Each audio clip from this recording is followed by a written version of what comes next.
Hello, good afternoon or good morning, whatever, everybody. So I hope that you can hear me.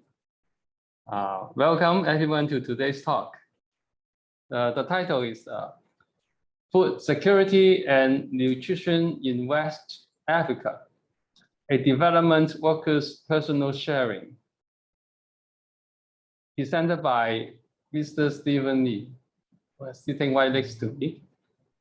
So it is a 12th talk of a series targeting to promote agrobiotechnology and enhance understanding of the potential applications of agricultural products.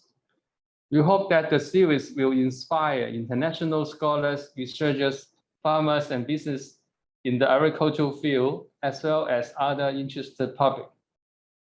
First, let me introduce the speaker, a very young speaker today. So Mr. Stephen Chun-Kit Li was born in Hong Kong. He studied high school in Hong Kong and received associate degree in Hong Kong before moving to France to get his bachelor degree. He received his bachelor degree in University Paris 3 in France in the area of European studies. So this is a big change from an association degree in Hong Kong and moved to Europe to study European studies. So during the associate degree, he studied French, and English, enable him to study in Paris Free University. After receiving his bachelor degree, he became a master candidate in the development studies in University of Vienna, Austria. During this time, he has explored international NGO jobs before he even finished the master degree. So he has already gained 3 years of working experience in the development sector, including for the German Cooperation for International Cooperation in Beijing, the United Nations Industrial Development Organization in Mali, and the United Nations World Food Program. The United Nations World Food Program has won the Nobel Peace Prize last year. And Stephen has been stationed in West Africa. He has been recently working on so-called the South-South cooperations and knowledge management for food security and nutrition in Africa. In the following presentation, he is going to share his personal experience in food security and nutrition, as well as rural development. Now let's welcome Stephen to the floor. Stephen, please. Hi, everyone. Welcome to the webinar, and very nice to have you here. So probably I can start my presentations to talk about my experience. Second, please.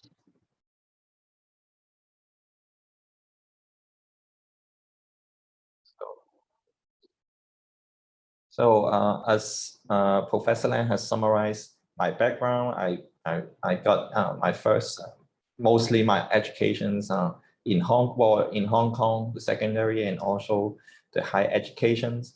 Then I did my bachelor degree, and also I pursued my master's study in Europe, namely in France and Austria, which is more related to social science. Probably you may be surprised why is a student in social science going to West Africa for food and nutrition security. But actually, I think in this sector, it can be very transdisciplinary, and the role of social science can absolutely contribute to the food security and nutrition. So, and also, I have a few experience in different countries, including UNIDO, which is a specialized agencies of the UN for industrial development in Mali, which is a quite unstable country recently in West Africa.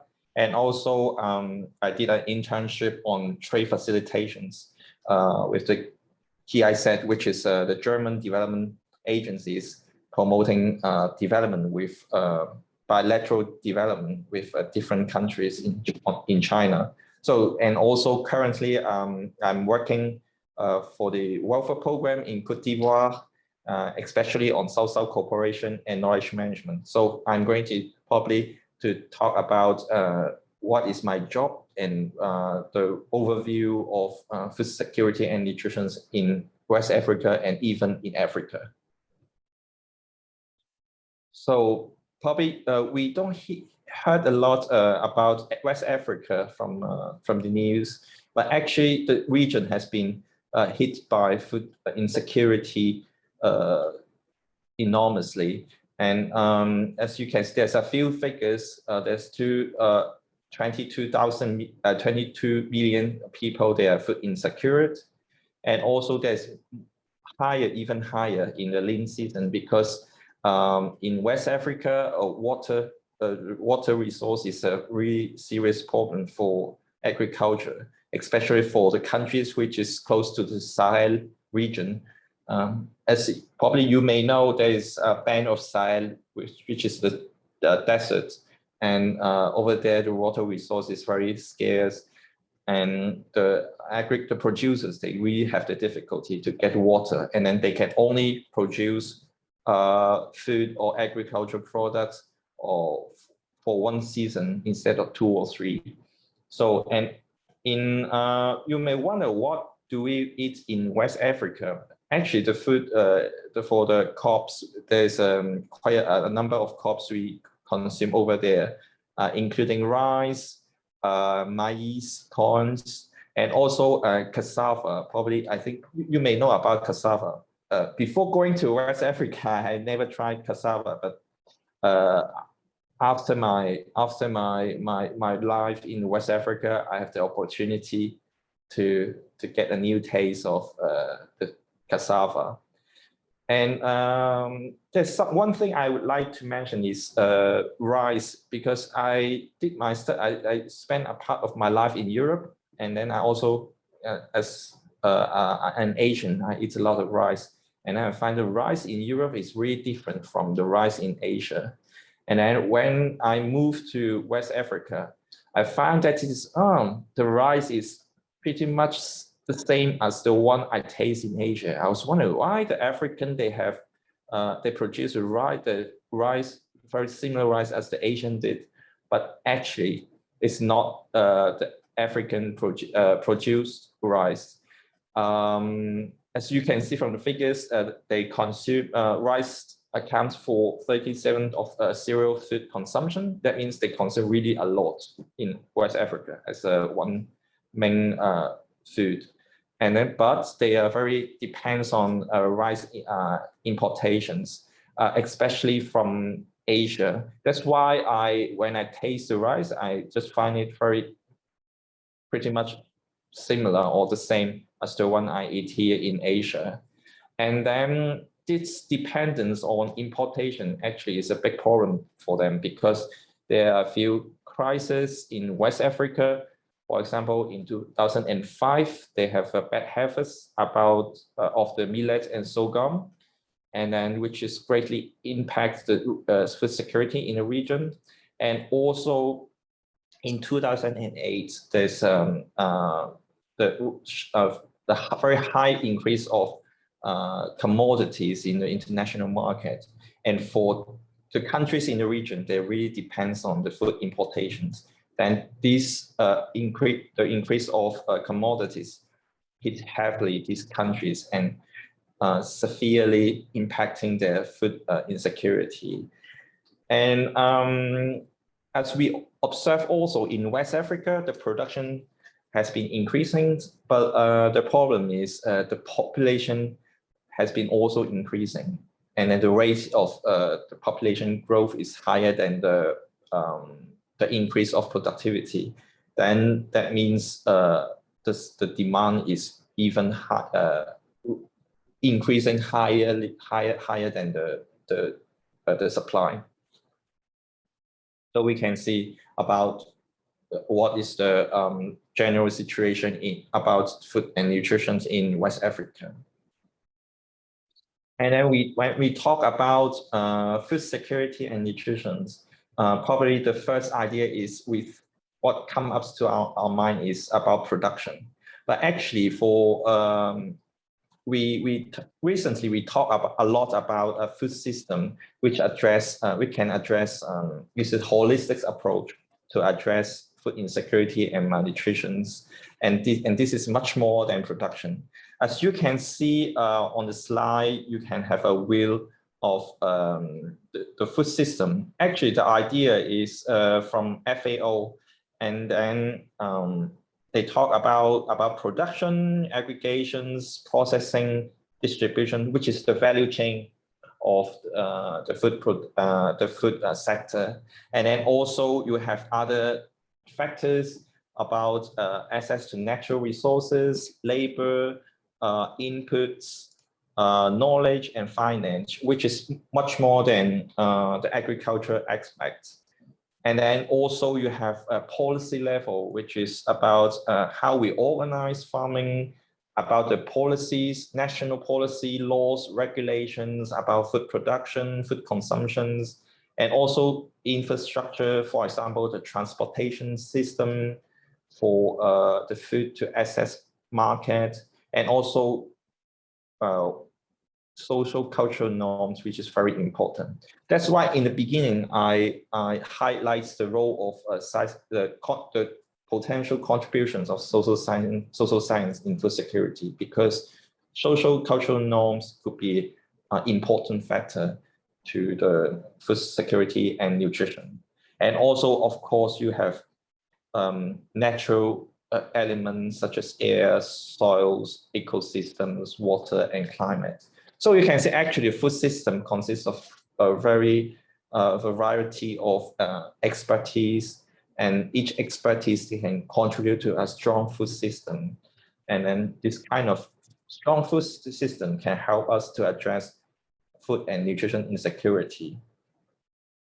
So in the following slides, probably I will talk about some projects, especially from WBFP, because I work for the WBFP, and then we can explain a bit the methodology and also how can we address food insecurity with these aspects mentioned in the food system concept.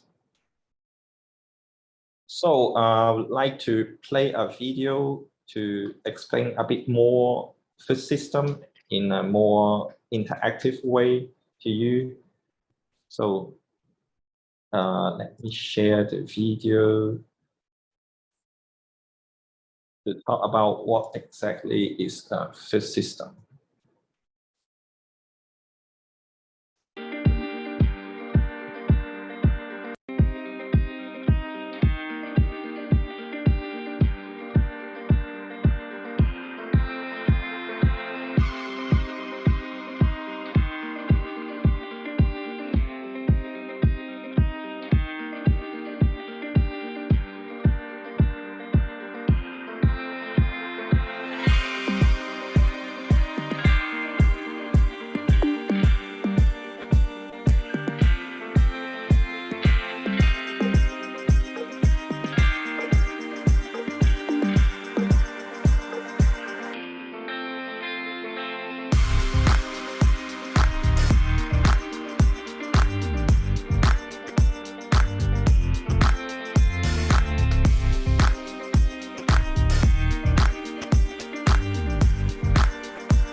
So as I mentioned, I have been currently working for the World Food Program.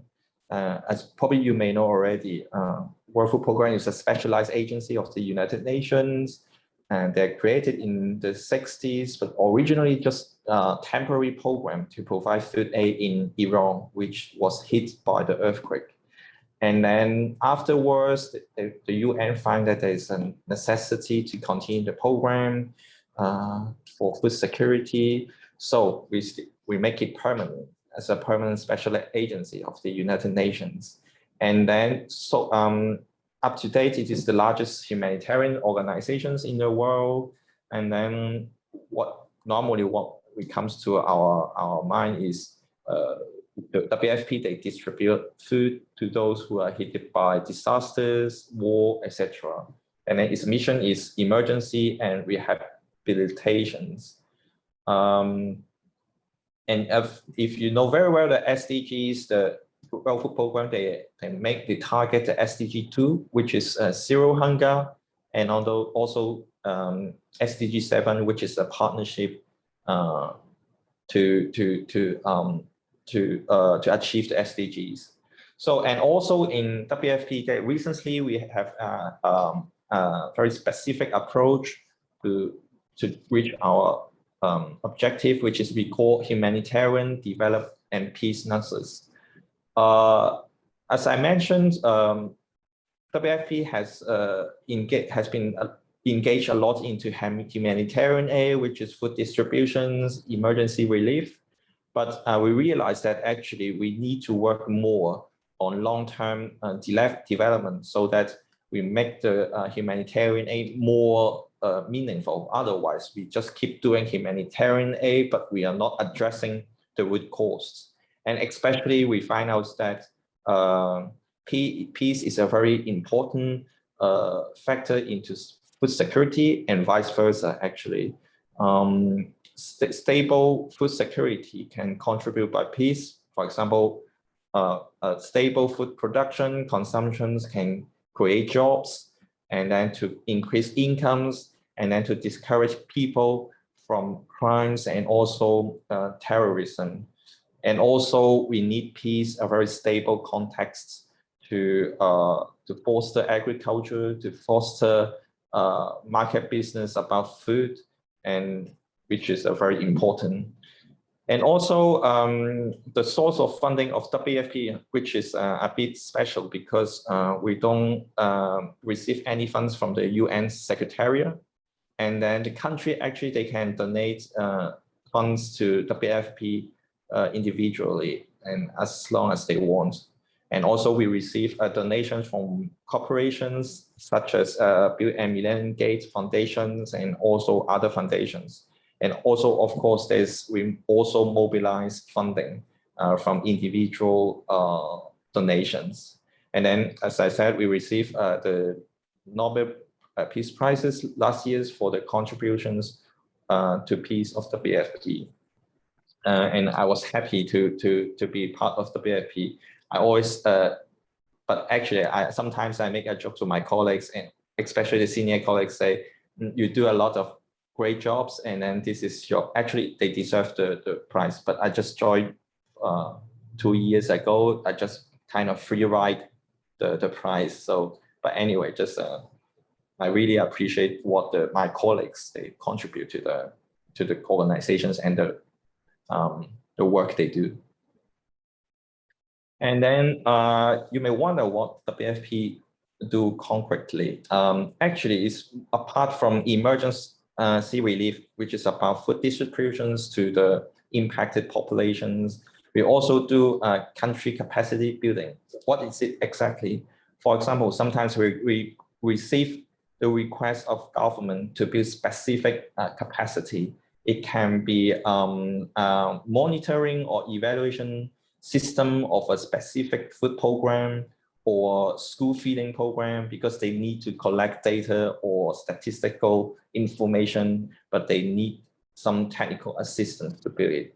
Or sometimes they want to make some laws or regulations about specific domain. For example, school feeding, they wish to know, for example, is there any sustainable model for a national program of school lunch, school feeding, and then they want to inspire from other countries, or they need technical assistance from the WFP. So the WFP, they do such capacity building.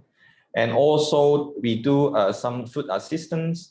in a traditional way, that means in kind. That is, we distribute the food, but also we are using more and more cash transfer because we think that the population, they know better how to use. I think because we think the cash can help them more, and then they have the autonomy to decide which aspect they need the most and can address their difficulty. And also we have some humanitarian support. Even though we are called World Food Program, but sometimes we do deliver some emergency materials, especially like during the COVID time.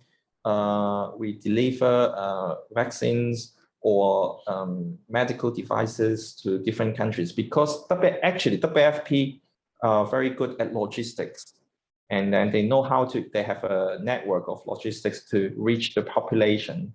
And then also they are in charge of, sometimes when the disaster comes, they are in charge of the first building of transport or to reach the impacted population for the UN. So that's why the WFP sometimes they do humanitarian support, even out of the food sector. And also resilience building, which is we do projects in the long term to help people to be more resilient. That means they can absorb, they can adapt, and also to different crises to be very strong, so they can absorb the impact and then to reduce the negative effect of different disasters. And last but not least, we also do Selfserve Cooperation. As you may know, Selfserve Cooperation is the concept that we use the experience of some developing countries for other developing countries. For example, we have up to date, we have a few quite advanced developing countries such as China, Brazil, India, and South Africa, and then that experience can serve other developing countries, especially in food security, because sometimes in the development sector, we have been using the experience of developing country, but sometimes we didn't take into consideration the context of developing countries. I make a very simple example. We can, in developed countries, we may have some very pretty advanced devices for food processing or for food packaging, etc. But the problem is sometimes we don't have electricity in Africa. So especially in rural area, they cannot get the supply of electricity. Then we have to look for more, I would like to, more context adaptive solutions to better address the needs of local populations. That is the concept of Selfserve Cooperation. And then probably the working areas I've explained is too abstract. And of course, we need a bit examples to illustrate the work of WBFP. And also, the following example is not only WBFP is only one of the partner of the project, but we also work always with different stakeholders, such as governments, NGOs, other international organizations, development agencies and banks, etc., and also researchers and universities, because we think that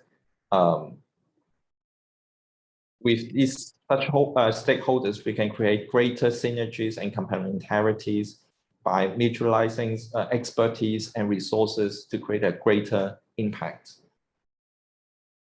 So probably the first project I would like to talk about is we have a project of WBFP in Côte d'Ivoire. Because I'm based in Côte d'Ivoire, this is the project I have closely observed and also to document for our WBFP colleagues. So it's a project to support local women and also to contribute to school feeding, women empowerment, and food security. And actually, if Smallholder farmers in the world, they contribute the great part of food production in the world, and of course also in Côte d'Ivoire, the smallholder farmers, they make up of 80% of the producers in Côte d'Ivoire. But you can see the rate of food security is pretty high, and especially in the north, which is very close to the Sahelian band, which is very dry, and the climate is not so favorable for agricultural production. And then also there's a lot of constraints apart from water resources, but also, for example, for the financial resources and also for transport. Then we can see over there the techniques, the know-how of the producers and the agriculture, they're not very highly this is not mechanical. So they still using rudimentary methods to produce and process foods. And also it is very difficult for them to access inputs such as high quality seeds and also fertilizer. And then so WBFP in 2017, they launched a project with local NGOs, national technical authorities, and local communities to support the local women for school feeding, empowerment, and food security. There's three main components for the project. The first is increase and diversify production of nutritious food. What kind of food do we diversify in this sense is, for example, the producers, they never plant tomatoes and onions over there. And this is a very nutritious food, especially for women.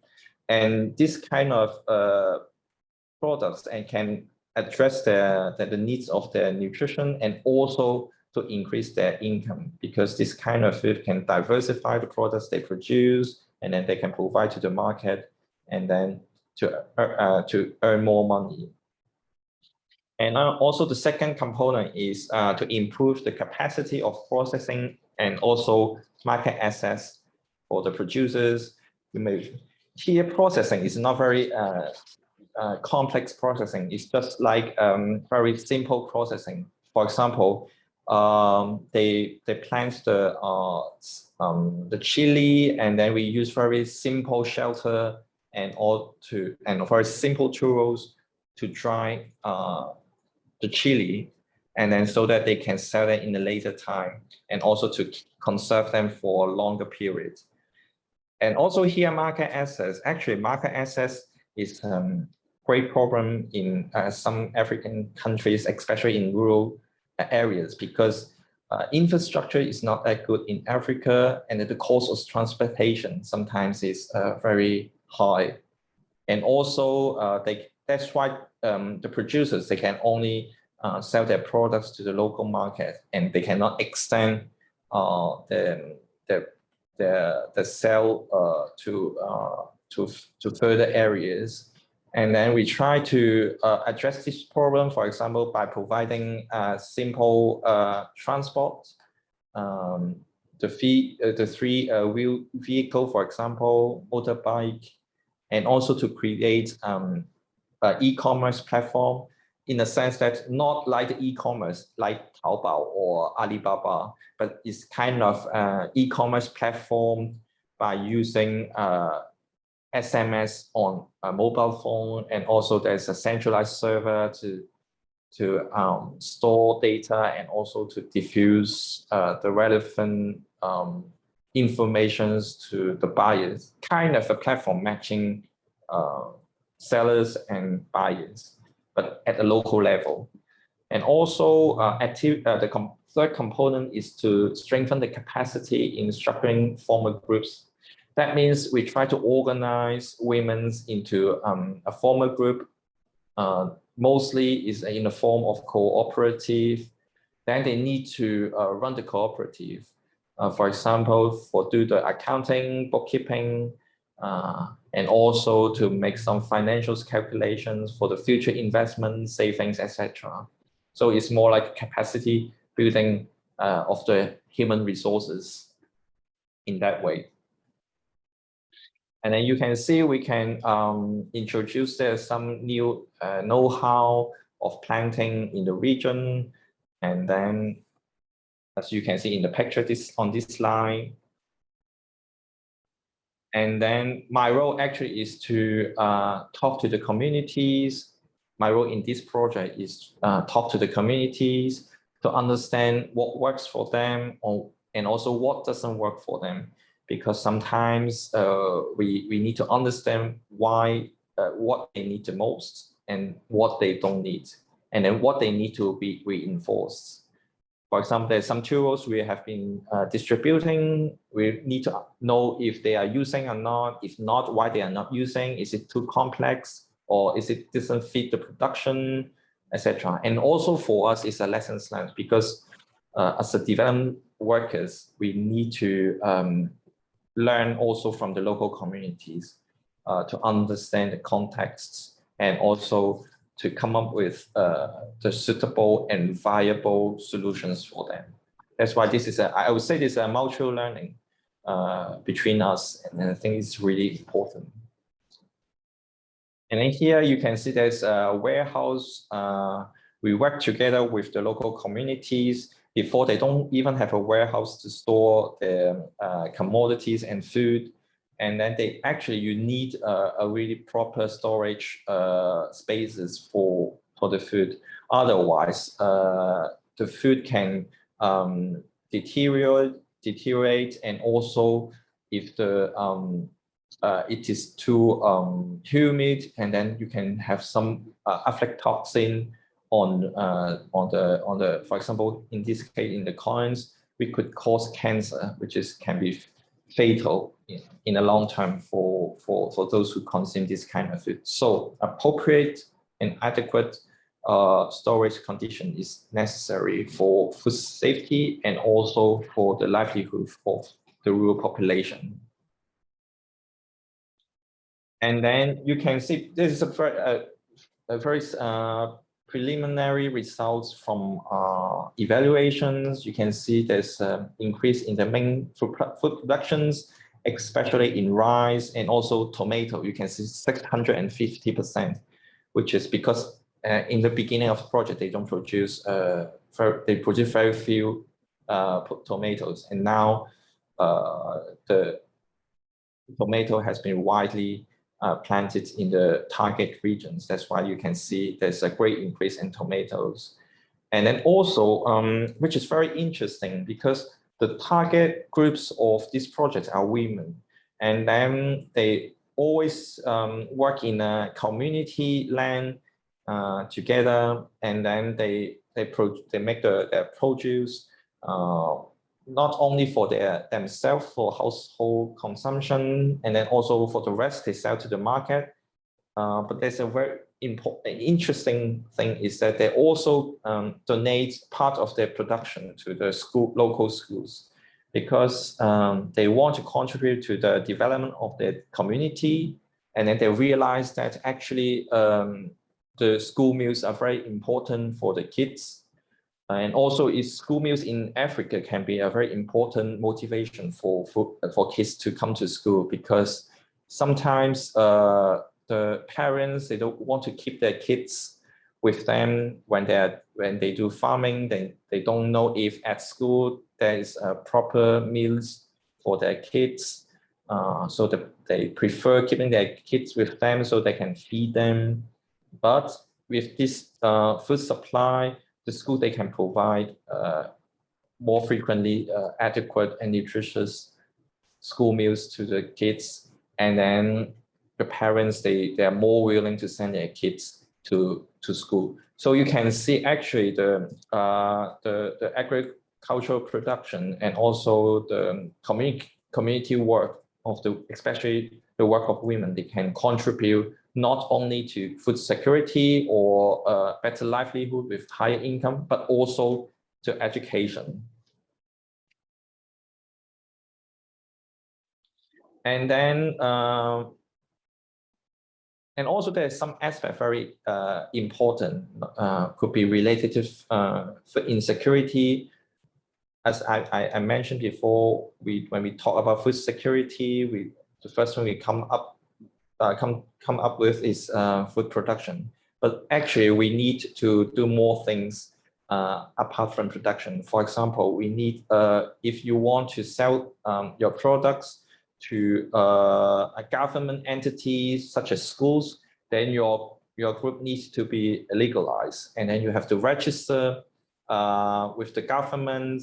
That means you need to have a better management. You have to have all the accounting, bookkeeping for how the funds are run, and also the productions are aggregate, etc.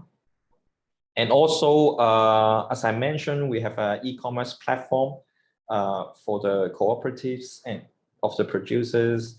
And then this platform works very well because we get the feedback from the women groups. They say it's not complicated. They use SMS to send the information to those who collect the data, and then to those who collect data, they upload the information to the platform, and then the buyers, they can receive informations either on their mobile phone or on the platform in the internet. So this is provide a better market access for the producers. And then during my discussions with the women, there's one thing which is we cannot really measure with figures is the status of the women at the community, because the women, they are very proud of what they have contributed to the communities. And then before they said there's sometimes there's the family, there's sometimes there's violence or stigmatizations from their husbands, blaming them that there's being a burden of their family, not being productive for the family, especially during a difficult period. And now the women, they are allowed to produce, to contribute to the communities, and then they can have more power to discuss with their husbands at the household level, and also with the other community members in their village. And then they are very proud of what they are doing, and then they are very happy about the improved situations. And also, what I have also heard from a community leader, they said he's also very proud of the female members of his communities, and he gained prestigious from the neighboring village because the food production has been improved, and also things are getting better. And also, apart from this project, actually, I work on Selfserve Cooperation and also knowledge management. Knowledge management is to document existing projects and also to try to extract the lessons learned, success factors, and we can inspire other stakeholders from better ideas, more efficient solutions, etc. So I have get a few chances to visit these different projects.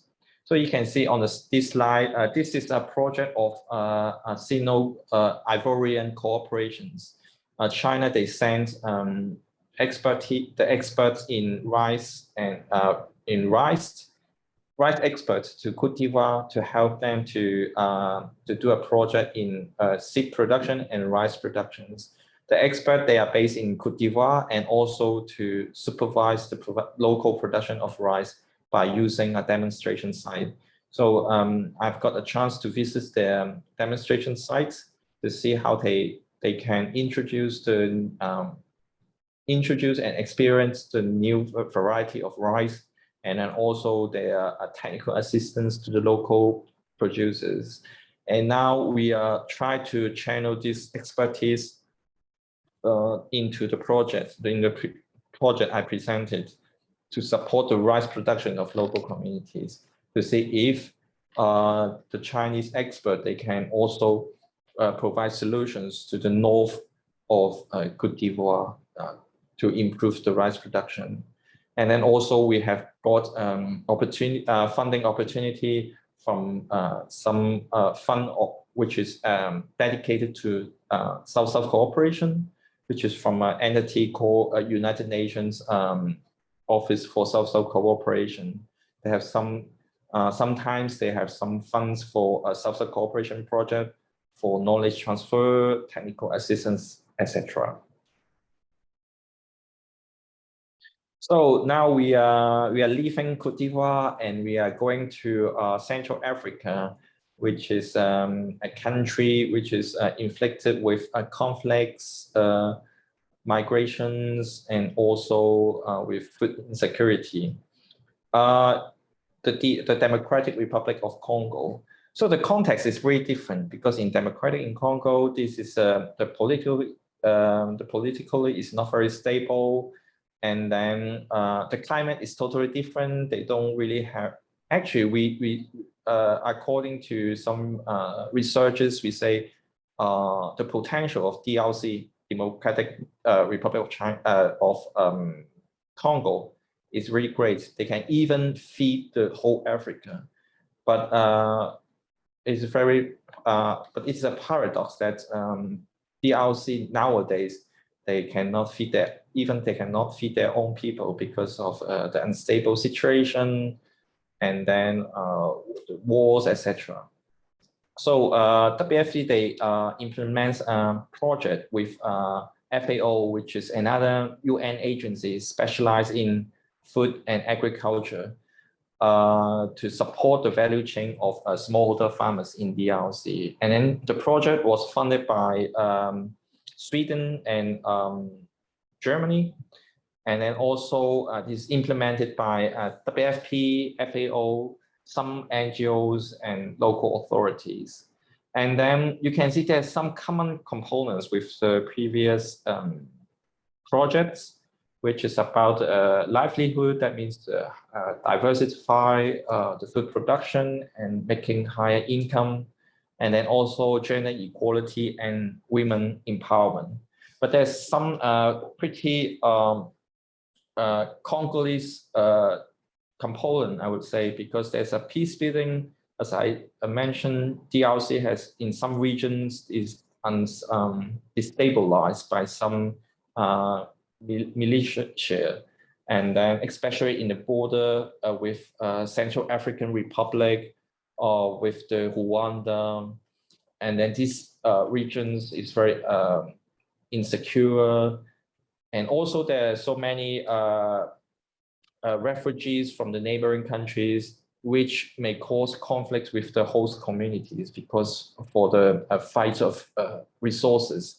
So you can see the context of DRC is much more complicated, and the problem of food security, food insecurities goes beyond agriculture. It involves politics, wars, and also the situations of the neighboring countries. And also we try to introduce inclusive financing.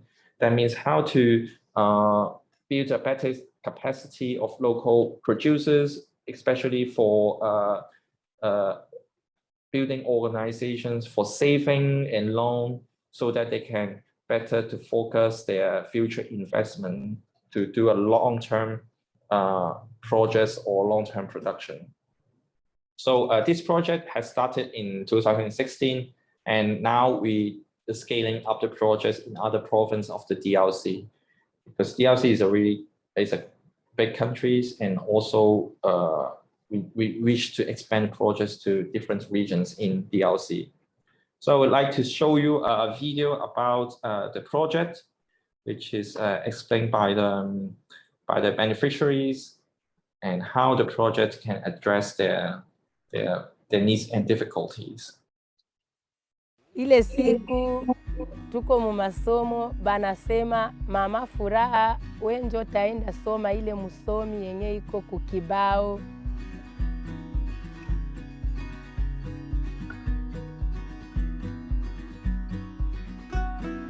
Mbele muradi ifike, mimi nilikuwa naishi kukazi ya mulimo, na mulimo ile ilikuwa ni ya muda mrefu kwa kupata chakula. Wakati mulimo haiyakomala hatujakula, Njo namna tulikuwa tunaishi mbele muradi ilikuwa haijafika. Ndi muradi kufika, mabadiliko ilionekana mumungini na mujamaa yangu. Naweza sema ni shukurani kwanza.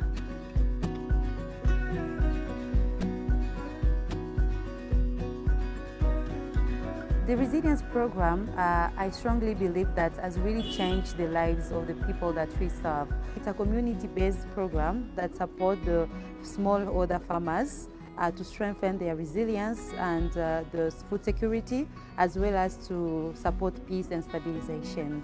Also is to improve their livelihoods and food consumptions, as well as to strengthen their capacity for sustainable agriculture productions. Women have benefited for this program so much. Now they participate more in the community development process.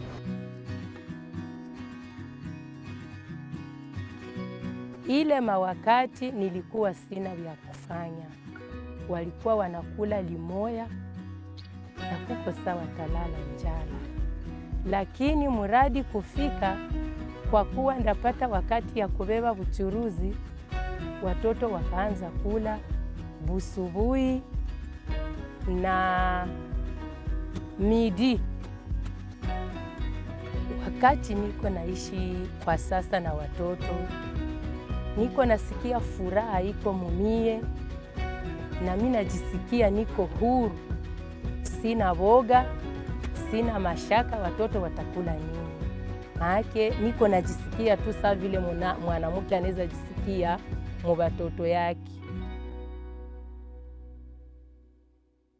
So you can see for some beneficiaries, they can benefit from different support so that they can have a more stable food security and also a better livelihood. We are using a holistic approach to address the fundamental roots of the root cause of the food security.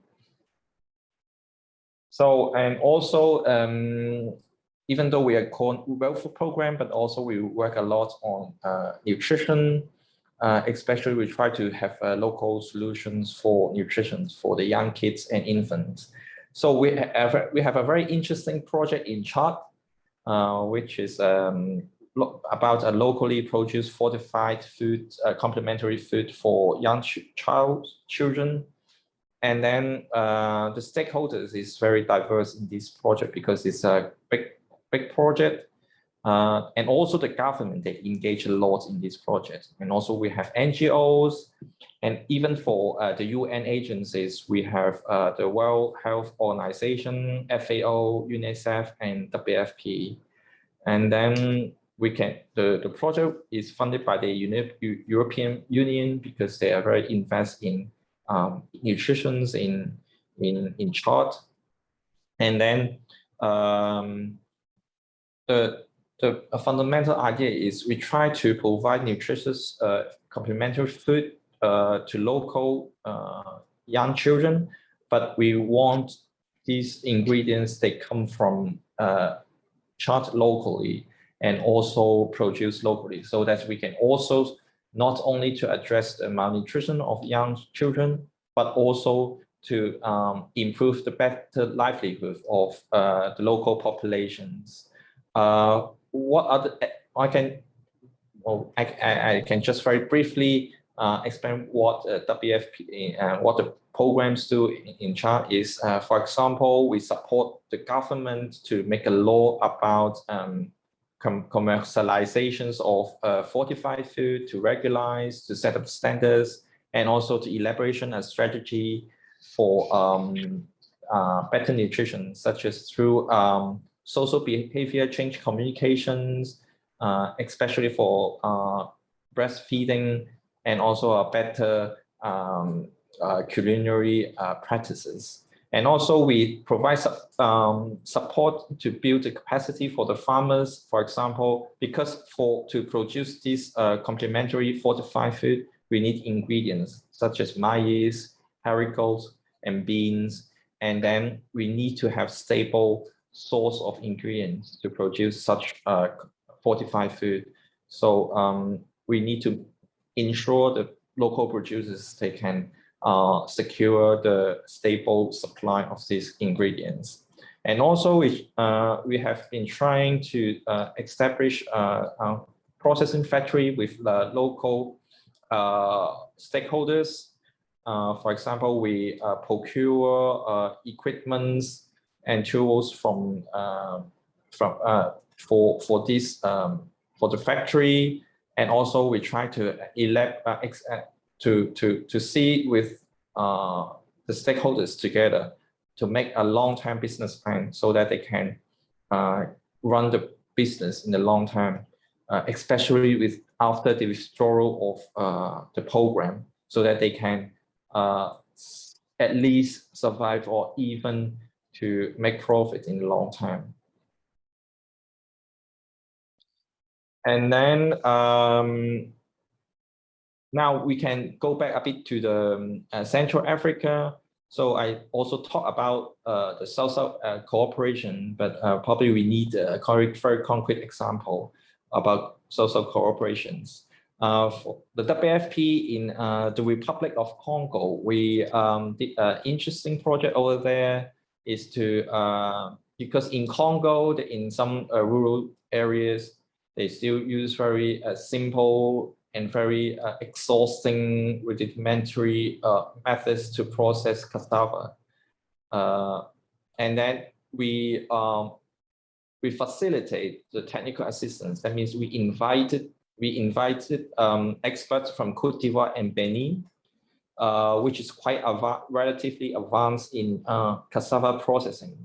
And then they did training about the fabrications of relevant machines and equipments, and also they have trainings for the women groups how to use these machines and equipments to process cassava in a more efficient and less exhausting way.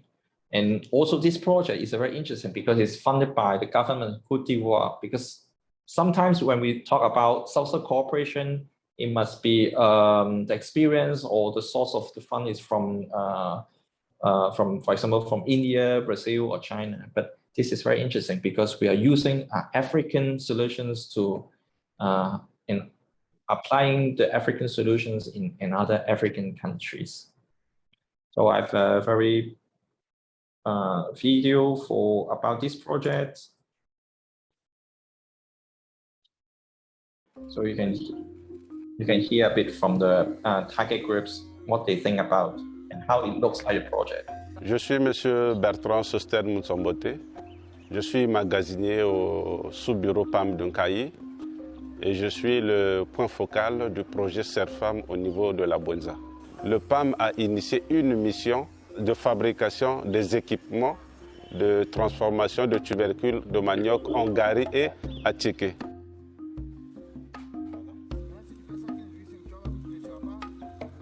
Voilà pourquoi on a fait recours à nos partenaires du Bénin et de la Côte d'Ivoire qui sont actuellement avec nous ici pour appuyer nos artisans locaux dans la fabrication de ces équipements.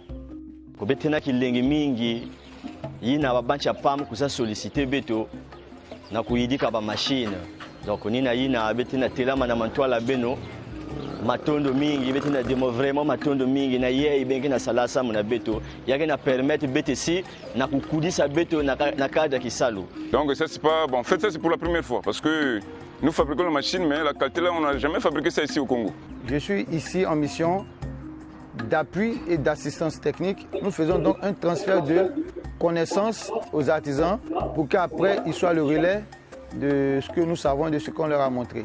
La formation yayi mugana apprendre bima malmalu soit moi me va na moi ba difficulté ba partir akaka mna se rattraper mna zo peu moins intelligence à travers la formation yayi. Mission ya ba banque ya nzenza ina kuizaka yake permettre beto na kuvanda na ba quantité ya mingi ya gari.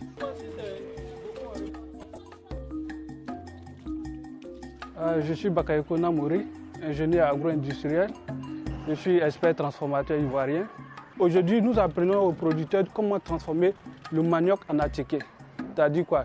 Depuis le manioc sorti du champ, l'épluchage, le broyage, la mise en fermentation, le semoulage, c'est-à-dire faire les grains, le pré-séchage et faire la cuisson pour obtenir l'attiqué. Avec l'apport de machines, ça nous permettra d'accroître la production. Donc avec l'attiqué, ça donne encore une valeur ajoutée, d'où l'augmentation des revenus des producteurs. Ils pourront scolariser facilement leurs enfants, ils pourront subvenir aux besoins de la famille. Je pense que c'est vraiment idéal à ce niveau-là.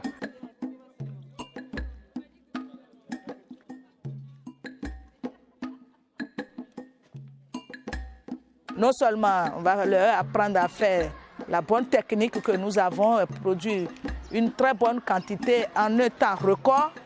Tout ce qu'on peut avoir de gari et que nous connaissons, nous allons chercher des créneaux et y mettre.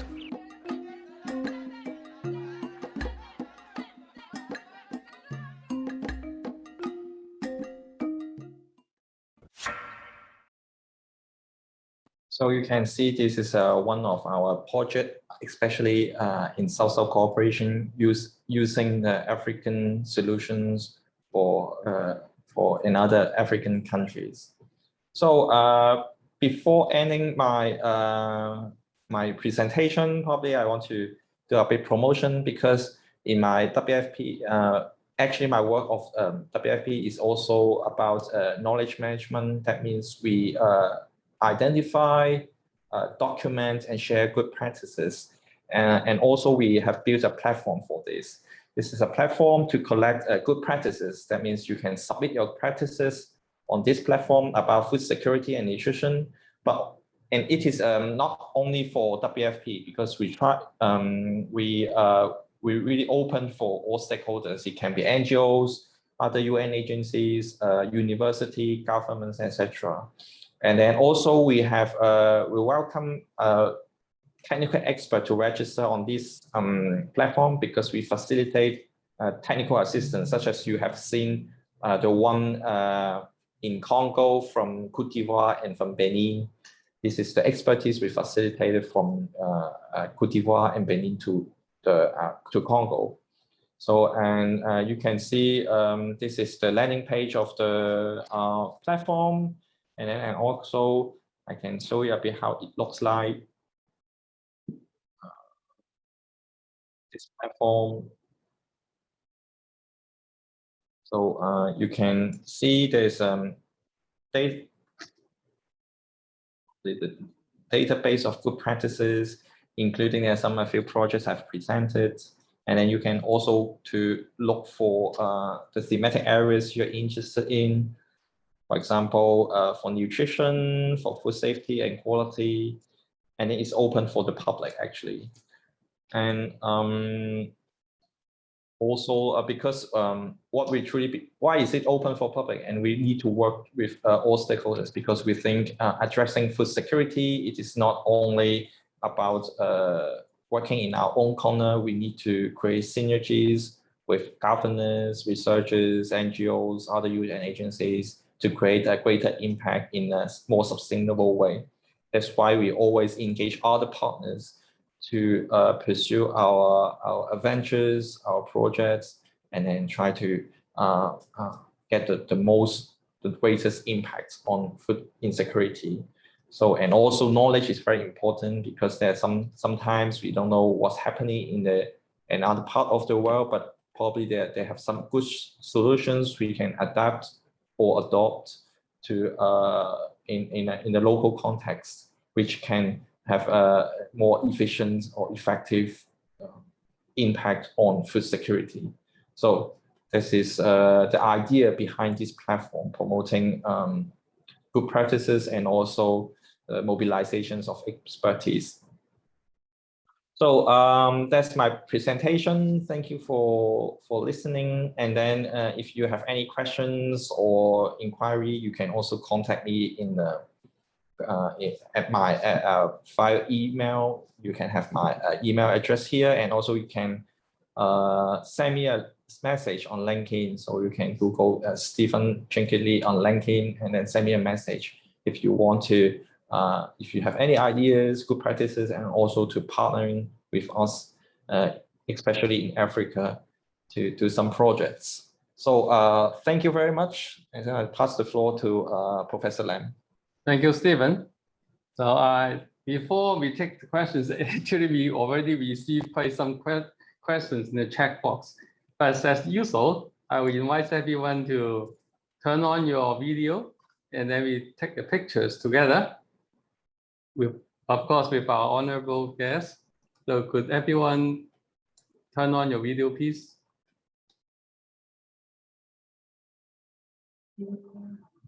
Okay, so I will start the questions by the received order. So I think the first question is from Robin. I think Robin is already having the video on, right? So why don't you unmute yourself and ask your question, Robin? Yes, thank you very much, Professor Lam. It's very nice to participate in this important seminar. I really appreciate what you have done, Stephen, Mr. Li. It's a lot of hard work, and you're not just on the technical exchange, but also the social cohesion that you need to get people to cooperate. It's a really complex situation. Really appreciate your guts. Yeah, a lot of the pictures are new to urban nights. We've never seen them. So I was interested to know what the long sticks. They're very dramatic. What do the women hold them for? Thank you. So the woman, in one of the picture, the woman, many women holding a big stick, right? I think going to hit their husband or something. No, this is actually it's very interesting because they're holding. I forgot to explain. Actually, it was for the project in Côte d'Ivoire in Ivory Coast, and then these sticks we try to gather the women. We say just bring out one stick. It can be from a tree or etc. And then to build a fence for their farm, because sometimes they complain there are some cows or other animals coming to their farm to destroy their production, and then they suffer from a great loss from such damage. So they need we organize them and ask them to bring a stick to build a fence around their farm, so the animals they cannot come into the farm and damage their products. And then they feel more motivated because before the product were damaged, and then they became less motivated because they said their effort is in vain, is futile. So yeah, that's interesting. Yeah. So the second question is from Professor Tenfu Han from Chinese Academy of Agricultural Sciences. So Tenfu, are you still here? Can you unmute yourself and ask your question? And yeah, so maybe I ask on his behalf if his question is, well, Stephen, so what did the farmers share in the cooperatives? So Tenfu is working in Chinese Academy of Agricultural Sciences, also very concerned about the practice. So in the cooperations, right? So what do they share? How would the farmer share? What are those items that they would share? To the communities or the corporations, like they have co-ops, right? So inside the co-ops, what did they share? They share the seeds, the product, the profits, or what? What did they share? Oh, actually, there is to grouping into cooperatives. They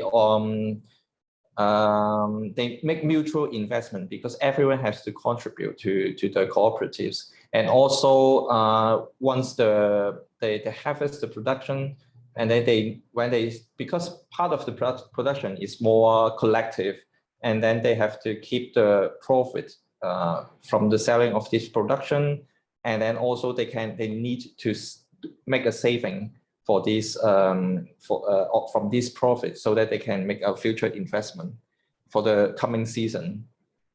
This is I think. So that's they share profit and they share the profit and also to share a bit the future investment plan for themselves, because it's a community work. It's not just for themselves. Of course, they can get a part of the production for their own, for consumption or even for income, but a part of the production they are reserved for the cooperatives and also the future investment.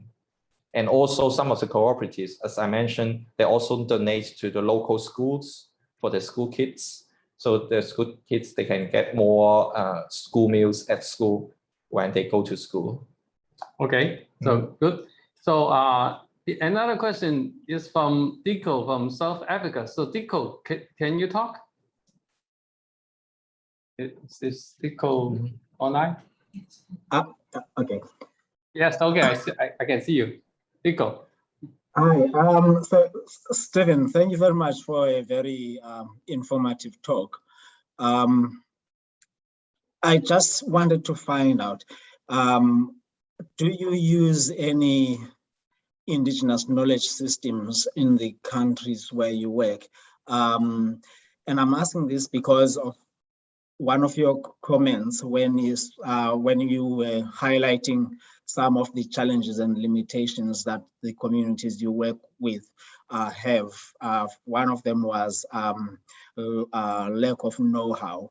So in many cases, I find that the lack of know-how is really related to mainstream crops.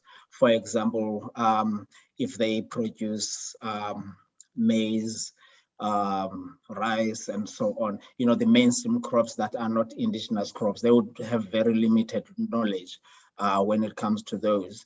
But you'll find that when it comes to their own indigenous knowledge systems with particular crops that they have been growing for centuries, they have a little bit more knowledge there. Do you tap into that at all? Okay. So I think the question is how can you make sure that the local producers, they can sustain the I think that's, do you involve the indigenous knowledge systems in their inventions? Indigenous system. This is interesting. Yes, actually, we, as I mentioned, we always look for local solutions to address the food insecurity, because we need to understand the context. We don't want to introduce the solution which is not adapted to the local context. Indigenous solutions, sometimes yes, especially for example, for fertilizer, using the more traditional way other than using the chemical way, but also sometimes we also use indigenous methods to train the trainers, because sometimes it's more easier for them to understand and also for them to keep this know-how. Okay, but for a concrete example, so far I cannot come up yet, but probably I can answer a bit later if I come up with it. Okay, thank you. So I think Dr. Joanna Chen has many questions. So could Dr. Chen ask it yourself? Dr. Chen? Can you hear me? Yes, here. Okay, yeah, I have several questions. Actually, I'm very interested in the program you mentioned, and it's a lot of meaningful work so far. My question is, you mentioned in each project, actually, there are many organizations participated from different areas. And so would there be possibility that everybody misunderstood each other? So who does the overall coordination and, you know, is in charge of the project direction and the progress? That's my first question. And my second question is, I read somewhere is some agriculture, Africa culture could be quite male dominated. So the ladies does not have a high status in the culture. Is this what you observed? Okay, I think you mentioned a little, but I'm not so sure. And the third question is, I don't see you mention any soybean at all. So do they grow soybean at all? actually, I didn't list my fourth question is because I think Africa is an area that needs a lot of food in the future because of a population increase and a lot of other issues. But many people may want to go there to help, but is safety a concern in that area that you worked? Thank you. So 4 questions. So we one at a time, right? So during collaboration involve multiple parties. Who make the call? Who's in charge? Okay. It depends because in the projects I mentioned, WFP most of the time they take the lead to coordinate because actually WFP is mostly they coordinate the works. We don't really go to technically implement the project technically. That means we need very local partners, especially local NGOs to support us, especially in supervising the production. And also when there's some, sometimes we can do some trainings for the farmers, but farmers, sometimes they cannot grasp very well the technique. They need supervision. So the local NGOs will really help a lot. And but in most of the project, we create regular meetings or mechanism to communicate with the partners at national level and local levels, because we need to understand what have been working well and what we can improve the program. Especially from the local NGOs, they're the closest to the local population. But also we are also see with national authorities to see if they can get more engagement for them, because that support is very essential for a long-term support. As I mentioned, WFP cannot be there for 10 years to support the same community. We need someone to take over and also to continue the efforts in a longer term and to support more people. So, but sometimes WFP it could be other UN agencies or other partners who take the leads and also do the coordination, and WFP just to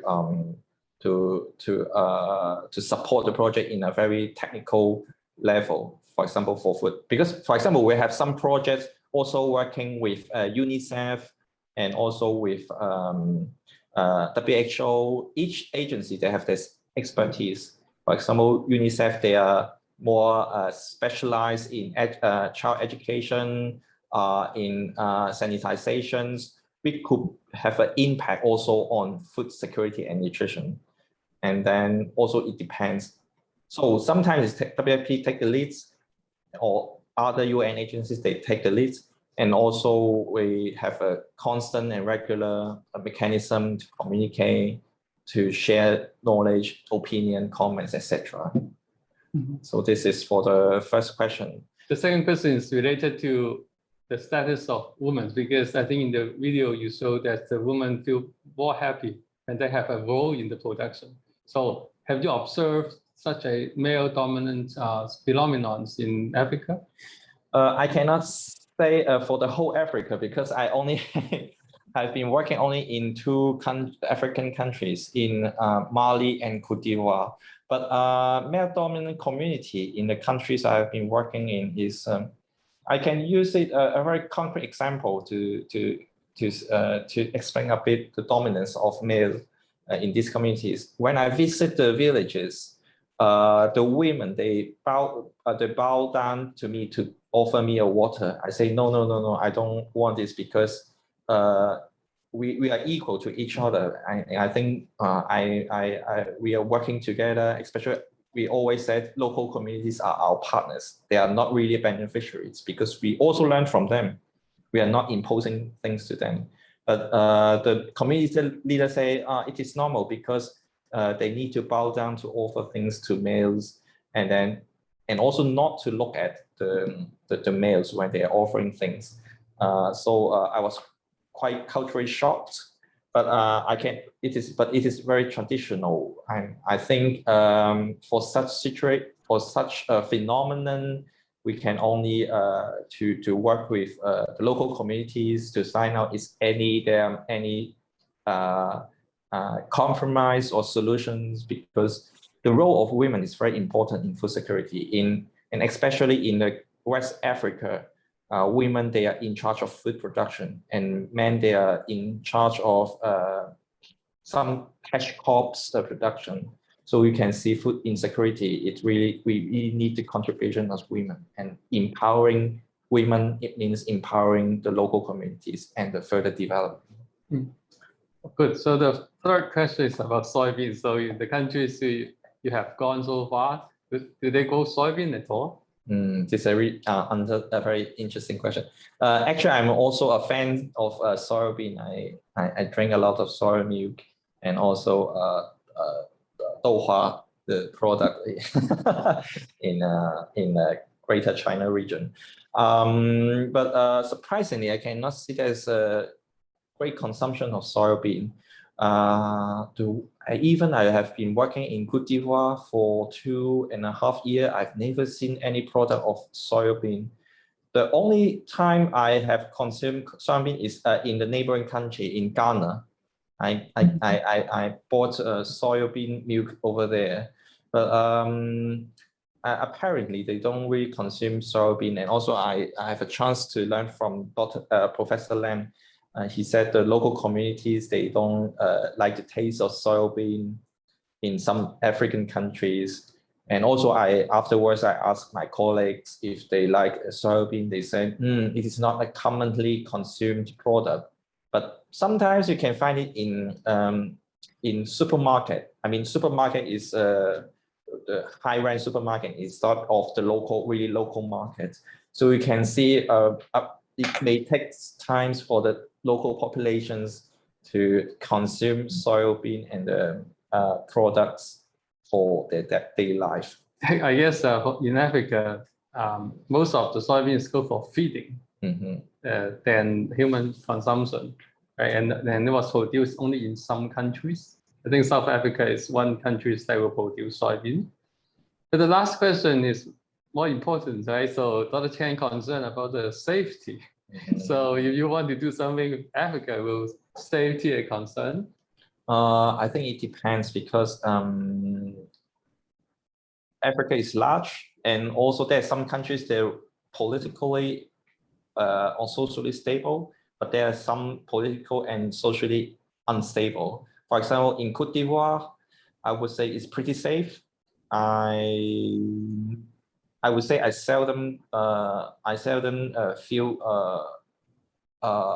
the danger, but sometimes you never know, because there are some local armed groups, and also in the border areas, sometimes the border control is not very strict.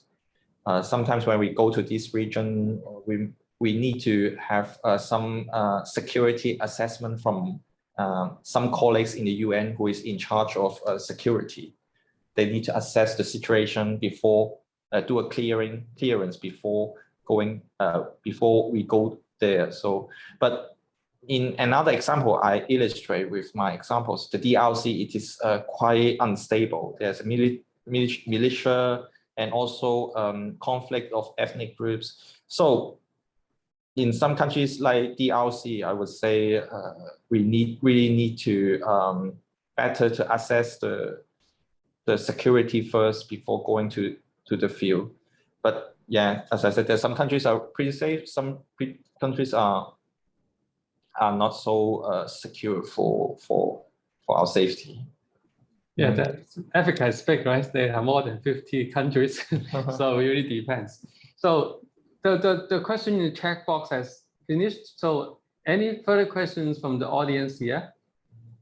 Feel free to unmute yourself and ask, or type into the chat box.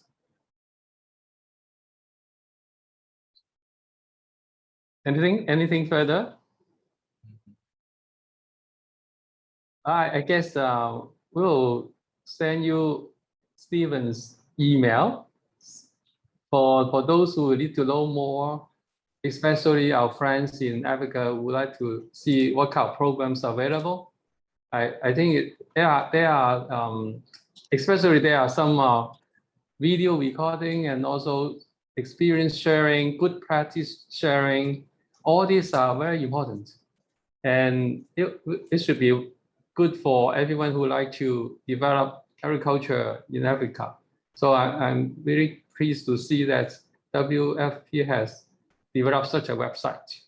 So, and also Stephen is very enthusiastic, so he will answer your questions. You have some special one, and I'm happy to see a young Hong Kong youngsters who will be devoted to an international project to help food security elsewhere, not just in Hong Kong, but having a vision in the whole world. Well, let's see. Yes, one more question. Yes, from Maggie. Okay, let's see who's asking. Okay, so could you ask the question yourself from? So Maggie. Maggie, asked, okay, go ahead. Is actually following the question of Dr. Chen. I think WBFP always work with local partners which do the actual work mostly. Will you feel distance when you cannot actually work with the communities in the program? Well, this is a very good question. But I mean, for a better, efficient, or effective project implementations, WFP cannot do all the works because sometimes we are doing a project implementation, as I explained a lot in the presentation, but also we need to get fundings from and resources from other organizations, especially from the funding countries, from the funding organizations. It could be something like Development Bank, the World Bank. And then we need to, I would say, to match the interests of the donors and also the local communities. Then you need someone to coordinate, to do the work between different stakeholders. So that's why WFP cannot be everywhere, especially for the local implementation. And then, but we always have some local colleagues which based on in the areas of the local communities to collect information, especially working with NGOs. But as I said, the most supervisions, technical supervisions, we rely on NGOs. So we get timely informations from them, and also sometimes we do field visits regularly to local communities to make sure things are going as planned or expected. Okay, so any more questions? I guess it's already 1.5 hours, so everybody tired. Thank you everyone for actively participate and discuss. Now, so advertisement time. Our next talk will be on November 3rd. The topic is Asian food with modern benefits, an overview of the health effect of soy foods by Dr. Mark Masena from the US, the Director of Nutrition Science and Research for the Soy Nutrition Institute Global. So I think it will be quite interesting, especially when we say that African people seldom eat soy foods. So there's a lot of benefits. I think Dr. Mark Masena will tell us all these important things. So if you are interested, you can scan the QR code now to register, or we will send you an email so you can register later. So that is our next talk. Okay. So with that, we thank our speaker, Mr. Stephen Li, again, and then I see the last question, right? Do you want to answer that before we end? So Robin has a question. I say, so I would say for each stakeholders, they have their agenda or interest behind. I think the key point is how to reconcile the interests of each other. I'm speaking for myself, not for any organizations. But I think what is important to reconcile the interests of each other and to create a greater impact.